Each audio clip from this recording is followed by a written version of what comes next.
जब लौट रही थी तो इसके यहाँ पे अमेरिका की पनडुब्बी इंतजार कर रही थी। जैसे ये श्रीलंका के कोस्ट के पास आई, इसके मार के गिरा दिया गया, इस जहाज को मार के गिरा दिया गया। अब हिंद महासागर को भारत कहता है कि I am the guardian of the Indian ocean. तो अमेरिका ये दिखा रहा था कि तुम्हारे नाक के नीचे मार देंगे। हालांकि अमेरिका चाहता तो इसे जाने भी दे सकता था और ये अरब सागर में मारता, लेकिन वो जानबूझ के हिंद महासागर में मारा, जबकि वो हमारा गेस्ट था। तो वर्ल्ड इस बात को कह रही है कि भैया तुमने तो भारत से दोस्ती का ख्याल नहीं रखा। अमेरिका से दोस्ती केवल हम नहीं भाएंगे, जब मन तुमको टैरिफ लगाओगे, जब मन तुम सामान बंद कर दोगे, जब मन तुम वीजा बढ़ा दोगे, जब मन तुम मुझे इसको वीजा देना होगा दोगे, तुम हमें छूट दोगे ईरान से तेल खरीदे कि नहीं खरीदे, तुम डिसाइड करोगे हमको कि हम रूस से खरीदे कि नहीं खरीदे। अच्छा, भारत उसको इंडिया में इंडियन रुपीज में पैसा नहीं दे सकता, डॉलर में देगा। तो अमेरिका ने जितना हम लोग को खंजर मारा है ना, उतना कोई नहीं मारा। मजबूरी ये है कि हमारी टेक्नोलॉजी अमेरिका पे डिपेंडेंट है, ये बहुत गड़बड़ हो जाता है। ईरान से भी हमारा ठीक अच्छा संबंध है। ईरान ने 2-3 जगह ईरान का विवादास्पद है, जैसे CAA NRC और 370 पे ईरान से बयान आया था कि अल्पसंख्यकों का भारत सरकार ध्यान रखेगी। तो भारत सरकार ने कहा था कि हमारा आंतरिक मामला है। बाकी 90% मामलों पे ईरान ने हमारा साथ दिया था। सबसे बड़ा साथ दिया था कश्मीर के मुद्दे पर 1994 में। पूरे OIC के 56 देश जो थे, 57 देश एक साथ आ गए थे और ये रिजोल्यूशन पास कर रहे थे कि POK और कश्मीर पाकिस्तान का हिस्सा है। ईरान सारे मुस्लिम देशों से लड़ गया और कहा कि नहीं, कश्मीर और POK कंप्लीट इंडिया का हिस्सा है। तो हम लोग की दोस्ती सब अच्छी चलती है। हालांकि दोनों में बीच में बैलेंस बनाना जरूरी है हम लोग के लिए, क्योंकि यहां से टेक्नोलॉजी है और यहां से हम लोग के पास एक पुराना लगभग हजारों सालों का एक रिश्ता है और पास का पड़ोसी है। अभी कई बार हाइपोथेटिकल कहते हैं लोग कि ईरान से युद्ध हो जाएगा तब कौन क्या करेगा। अरे भैया, उस तरह से रूस से भारत का युद्ध हो जाएगा तो हम क्या करेंगे? अमेरिका से युद्ध हो जाए, युद्ध होगा तो लड़ेंगे लोग। युद्ध में कौन किसके साथ नहीं रहेगा? यहाँ पे चाहे इजराइल हो, चाहे इंडिया ईरान हो, चाहे अमेरिका हो, चाहे रूस हो। हमारे पहलगाम हमला हुआ था, भारत के हर लोगों ने भारत के साथ एकजुटता दिखाई थी। चाहे पुलवामा हमला हुआ हो या कभी भी हो, तो देश में ना हाइपोथेटिकल अलग चीज हो जाता है। हालांकि हर मामले में ऑपरेशन सिंदूर में भी इजराइल ने हमें हर तरह की जानकारी दिया था। हालांकि तुर्की, चाइना और अमेरिका ने पाकिस्तान का साथ दे दिया। देखिए, डबल स्टैंडर्ड किसे कहा जाता है, ऐसे समझिएगा। अगर कोई मक्खी चाय में गिर जाए तो हम ये चाय पिएंगे, हम ये चाय नहीं पिएंगे, हम चाय फेंक देंगे, हम चाय फेंक देंगे। लेकिन अगर वही मक्खी अगर घी में गिर जाए तो हम घी नहीं फेंकेंगे। घी महंगा है, हम नहीं फेंकेंगे। हम क्या करेंगे? मक्खी निकाल के फेंक देंगे, घी नहीं फेंकेंगे। तो हमारे डिपेंड करता है सामने वाला कितना पावरफुल है। अरब वाला अगर बीफ खाता है तो हम लोग उसको कहते हैं कि भाई तुम ये खा रहा है, और इजराइल वाला 75% खाता है तो हम इसे नहीं बोलते, केवल डबल हो जाता है, क्योंकि हमको रिलेशन मैनेज करना है। ठीक वैसे ही आप देखिए, रूस ने हमें दुनिया का हर हथियार दिया। रूस ने हमें सबसे ज्यादा अगर किसी ने साथ दिया तो रूस ने साथ दिया। लेकिन आज हमने अमेरिका का साथ चुन लिया। आज हमने किसका साथ चुन लिया? अमेरिका का साथ चुन लिया। तो हम रूस से अब थोड़ा बहुत अपने रिश्ते को कम कर चुके हैं। रूस से पेट्रोल लाना कम कर दिए, उससे हथियार। हालांकि SU-57 जैसे डील हुए हैं, S-400 जैसा डील हुआ है। हालांकि हमने पूरे रिश्ते कम नहीं किए हैं, लेकिन हर हिंदुस्तानी को ये चीज फील होता है कि अब हम लोग रूस के फेवर में ना होकर अमेरिका में हो गए। ठीक वैसे ही हम लोग के लिए ईरान और इजराइल था। तो चूंकि इजराइल के पास टेक्नोलॉजी, पैसा, ये सारी चीजें था, ईरान को इन्होंने पैसे से बहुत कमजोर कर रखा था। हालांकि हमें इन सब में बैलेंस लेके चलना है। आप गौर करके देखिएगा, इंडियन फॉरेन पॉलिसी वो रूस, अमेरिका, इजराइल, ईरान सबको बैलेंस लेके चलने का प्रयास करता है। हालांकि अमेरिका जैसा बदतमीज साथी और नालायक अगर हो जाए तो किसी भी देश के लिए अच्छी बात नहीं है। अमेरिका ने हमें बहुत ह्यूमिलिएट किया है। हम लोग की स्थिति होती थी जब हम लोग विदेशों से टक्कर लेके बात करते थे। आज से 2 साल पहले देखिएगा तो जयशंकर साहब क्या जवाब दिया करते थे, अभी थोड़ा आपको जयशंकर साहब का जवाब कम मिलेगा। अमेरिका ने हमें बहुत ह्यूमिलिएट किया, देवदास टाइप का। जैसे कहा पारो ने कहा शराब छोड़ दो, मैंने शराब छोड़ दिया।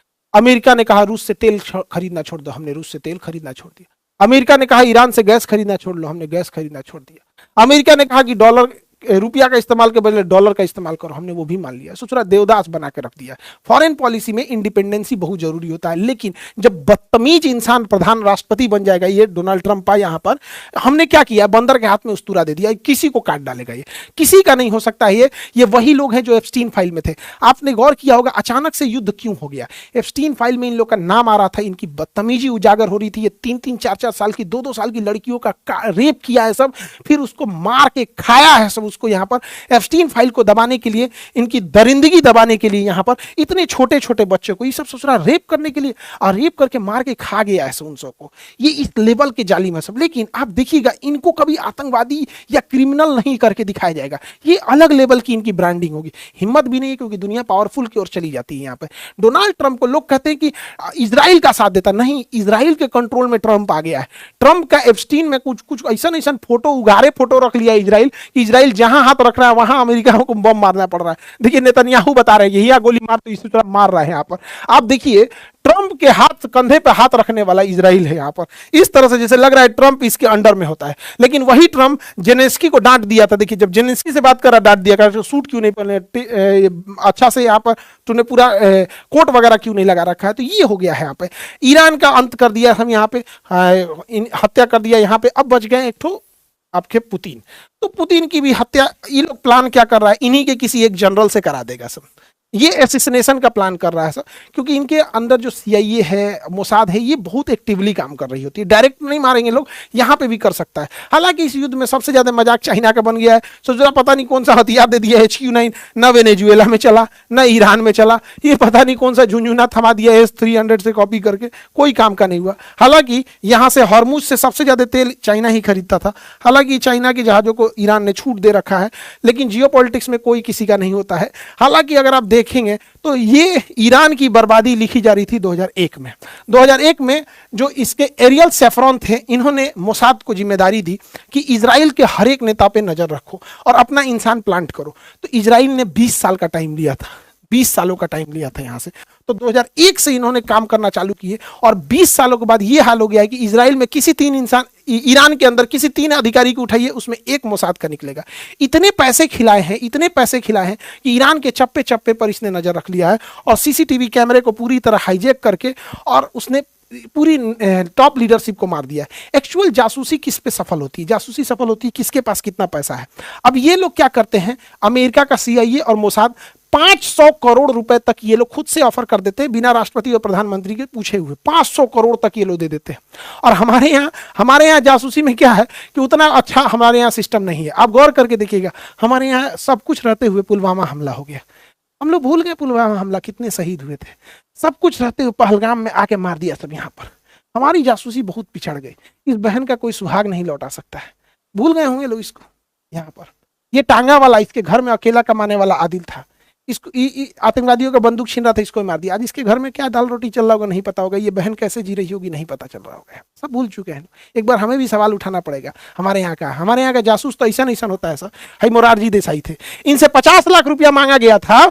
हमारी जो रॉ ने मांगा था, research and analysis wing, raw ने 50 लाख रुपया, 50,000 नहीं 50 लाख रुपया मांगा था कि पाकिस्तान का परमाणु बम उड़ा देंगे, उसका पूरा काहुटाबाद सेंटर उड़ा देंगे। तो ये बकलोल आदमी उठ के फोन कर दिया पाकिस्तान को कि हमें सब पता चल गया है, रॉ ने सब बता दिया है। नतीजा ये हुआ कि हमारे एक एक लोगों को चुन चुन के मारा है। आप धुरंधर मूवी में देखे होंगे ना, ऐसे जासूस को ऐसे कील से खींच रहा है, इन्हीं की गलती से खींचा है, इन्हीं की गलती से।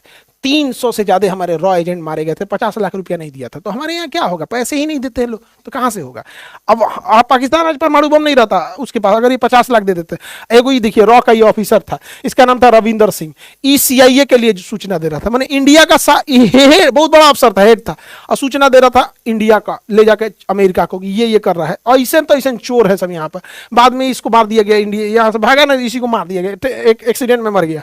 किसने एक्सीडेंट किया होगा आप सब समझते ही। यहाँ पर अमेरिका हमारे लोगों की नसों को काट रहा है।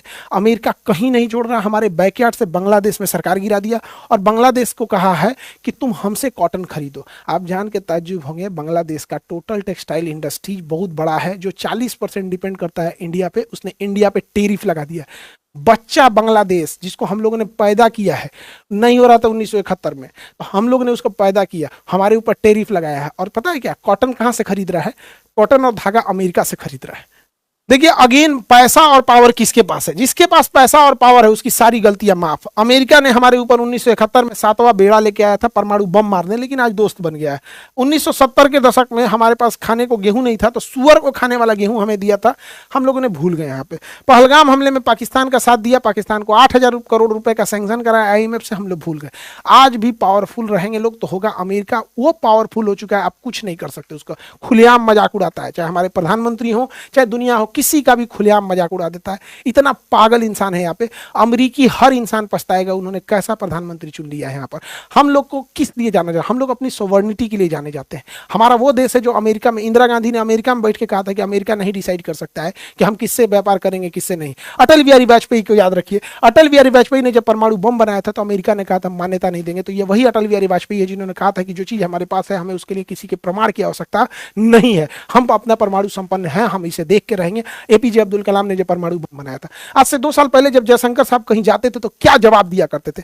अभी ट्रंप जब से आया है ना, बागड़ बिल्ला क्या करेगा किसी को पता ही नहीं चल पा रहा है। यहाँ पे हमारी रिलेवेंसी कहाँ है? देखिए, ईरान को काउंटर करने के लिए हमारी रिलेवेंसी थी यहाँ पर। अब धीरे धीरे ईरान को ये लोग निपटा देंगे। अब दुनिया में पेट्रोल को ये कंट्रोल करेंगे, अब चाहे जिस प्राइस में करेंगे हम लोग को खरीदना पड़ेगा। बहुत ज्यादा चुप रहने से दुनिया को ये लगने लगता है कि भैया हम देखो ना, चाइना, रूस पे भरोसा किए, चाइना पे भरोसा किए, इंडिया पे भरोसा किए, मजबूरी में आया अमेरिका मार के चल गया। तो ये एक बड़ा लॉन्ग टर्म इंपैक्ट डालता है कि दूसरे छोटे मुल्कों को, कि वो अमेरिका के साथ खड़े होंगे या किसके साथ खड़े होंगे यहाँ पर। और ये पाकिस्तान देखिए कितना समझदार निकला। यहाँ ईरान में युद्ध हो रहा है ना, तो बिना मतलब ये अफगानिस्तान से युद्ध लड़ दिया, बिना मतलब का, इसका कोई झगड़ा नहीं, ताकि लोग इसको नहीं कहें, इसको ना कहे कि तुम कहीं नहीं आया, कहा कि भैया हम तो खुद बिजी हैं। ये जानबूझ के, सोचिए कितना सातिर, कितना समझदार निकला, ये जानबूझ के अजुरा गया है कि हमको कोई कुछ नहीं कहेगा। और यहाँ दुआ मांग रहे हैं आप, हाँ भैया तुम्हारी दुआ कबूल हो, जल्दी उठा ले ऊपर वाला तुमको। यहाँ पे आटा मांग रहा होगा, बहुत महंगा है इसके देश में। आई होप आप टॉपिक को समझे होंगे। ईरान पे और जैसे अपडेट आता है हम बताते हैं। और BPSC का जो बैच है वो 9 अप्रैल से स्टार्ट हो जाएगा, और UPSC का जो बैच होगा, UPSC वाला जो बैच होगा वो स्टार्ट हो जाएगा 26 मार्च से।